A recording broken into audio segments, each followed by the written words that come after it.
You're crossing a busy intersection with your headphones in, completely unaware, and then the world goes quiet and silent, and you wake up smelling hot asphalt against your cheek.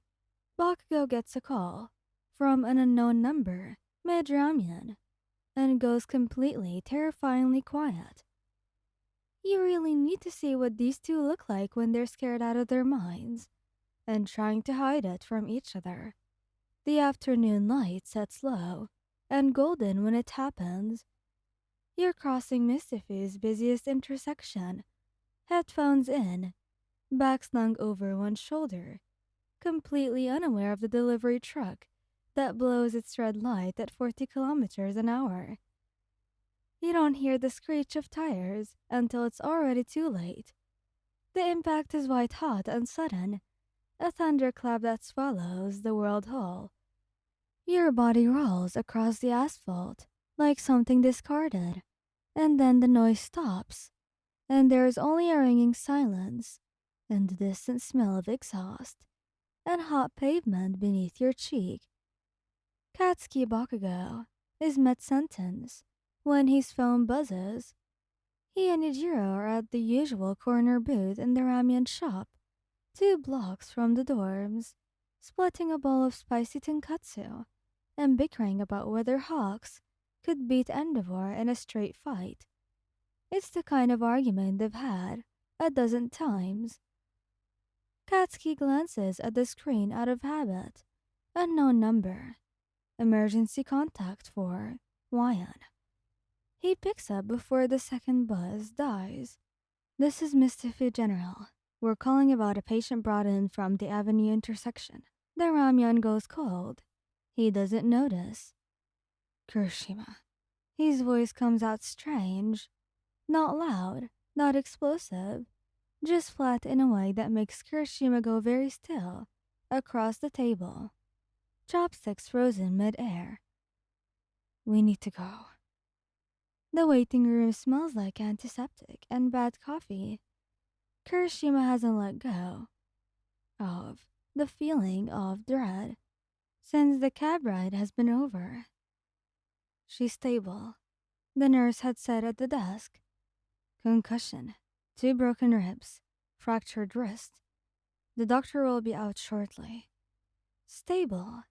Kirishima had exhaled so hard, he nearly folded in half.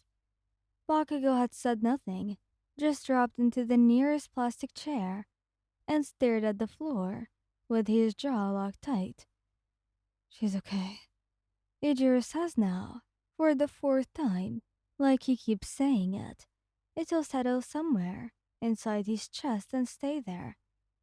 She's okay. I heard you the first 3 times. Well, you look like you're about to blow a hole in the wall. I'm fine. Kirishima turns to look at him. Bakugo's knees bouncing. His hands are clasped so tight, the knuckles have gone pale. There are ash gray smudges beneath his eyes that weren't there an hour ago. You're not, Ijiro says quietly. A long beat of silence. No, I'm not. It's enough. Kirishima shifts in the chair, and they sit as they do. They let you have visitors 40 minutes later. The room is dim and smells faintly of iodine.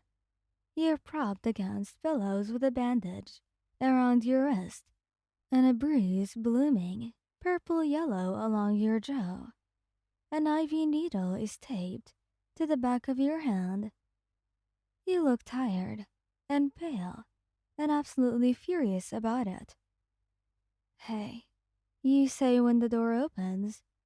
Kirishima crosses the room in 3 steps.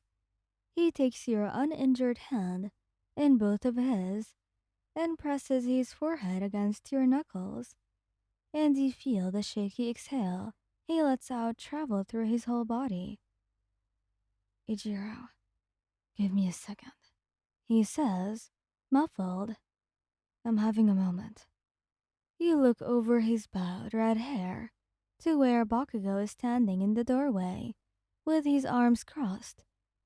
leaning against the frame like he's trying to look casual. He's failing spectacularly. His eyes are doing that thing where they're too bright and he's working too hard to keep his expression even. You gonna come in? You ask. I am in. You're in the doorway. Same thing. Katsuki. Something in his jaw shifts.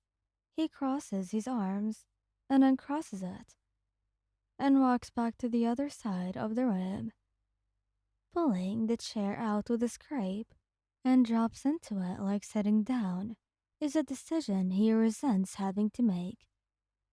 He doesn't take your hand. He just rests his arm on the mattress edge near your hip, close enough that his warmth reaches you, and stares at the wall behind your head. I had my headphones in. You say. I know. It was stupid. Yes, it was. Kirishima lets his head from your knuckles. His eyes are red-rimmed, which he doesn't try to hide. Well, we were just eating. And then, you scared us. I scared myself. He glanced between them both, Ijiro with his big open face, and every feeling written plainly across it. Katsuki with his walls up, but cracks showing at every seam. I'm okay though. They said I'll be out in 2 days. I know what they said. Bakugou mutters. I made them say it twice. You almost laugh, and then your ribs remind you not to. Of course you did. Kirishima squeezes your hand. We're taking you home and they discharge you. Both of us. Non-negotiable. I wasn't going to argue anyway. Bakugou finally looks at you then, direct and unguarded in the way he only ever manages when he thinks no one's watching.